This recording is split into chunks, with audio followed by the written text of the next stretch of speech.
Eccoci qua ancora a parlare di storia, cultura, tradizioni, aneddoti della nostra bella Firenze e non solo. Io sono Antonio, guida della città. Il video di oggi sarà su una delle più antiche tradizioni, una delle più amate anche dai fiorentini, che si sarebbe dovuta tenere il giorno di Pasqua, ma che tristemente in questo 2020 per ovvi motivi non si terrà, è lo scoppio del carro. In tempi di normalità lo scoppio del carro è sicuramente uno dei motivi per visitare Firenze in periodo pasquale. Di cosa si tratta esattamente?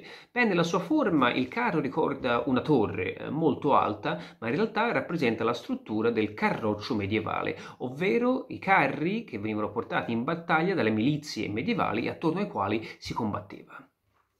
Per tutti i fiorentini il carro è soprannominato il brindellone. Per i non toscani, brindellone è una persona alta che cammina con un'andatura un po' ciondolante. E il giorno di Pasqua il brindellone fa il suo percorso, trainato da dei buoi tutti agghindati e agghirlandati, ed arriverà esattamente tra il Duomo e il Battistero. Adesso noi facciamo finta di essere in Piazza del Duomo durante lo scoppio del carro. Cosa succede? Il carro è collegato all'altare del Duomo di Firenze tramite un cavo di ferro della lunghezza di circa un centinaio di metri.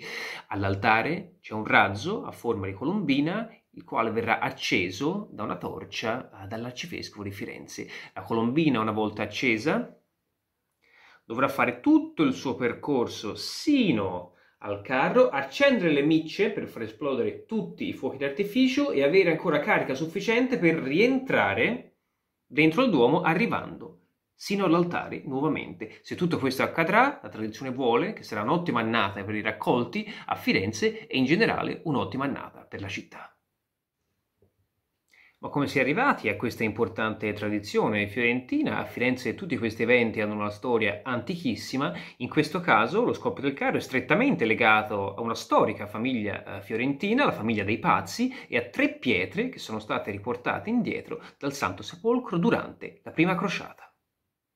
Al fianco dell'esercito crociato che andò alla riconquista di Gerusalemme e del Santo Sepolcro c'era un nutrito gruppo di soldati fiorentini, al cui capo si trovava Pazzino dei Pazzi. Per il suo valore dimostrato in battaglia durante la riconquista di Gerusalemme gli furono donate tre pietre focali direttamente dal Santo Sepolcro. Al suo ritorno a Firenze, sfregando queste tre pietre, si inaugurò la tradizione di accendere il fuoco sacro in cattedrale. Chiunque volesse poteva portare il suo cero, accenderlo con il fuoco benedetto, riportarlo nella sua dimora. I Pazzi mantennero per secoli il privilegio di organizzare questa celebrazione ed è per questo che vediamo il loro stemma ancora oggi sul carro, sul brindellone. Successivamente si realizzò un piccolo carro che portava il fuoco per le vie di Firenze, così che chiunque potesse avere il fuoco benedetto sotto casa, e ancora in seguito il fuoco sacro fu sostituito dagli esplosivi, dai fuochi d'artificio che oggi in maniera simbolica benedicono tutta la città, arrivando al brindellone odierno.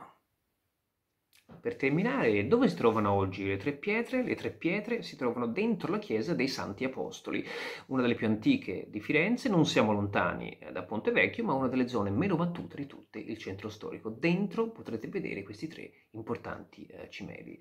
Non dimenticatevi, se il video vi è piaciuto, di iscrivervi al canale YouTube e di guardare anche gli altri che troverete. Io auguro buona Pasqua a tutti e spero che questo video vi abbia incuriosito, magari per l'anno prossimo, quando tutto tornerà alla normalità, di visitare Firenze in questo periodo. Un saluto ancora e buona Pasqua a tutti.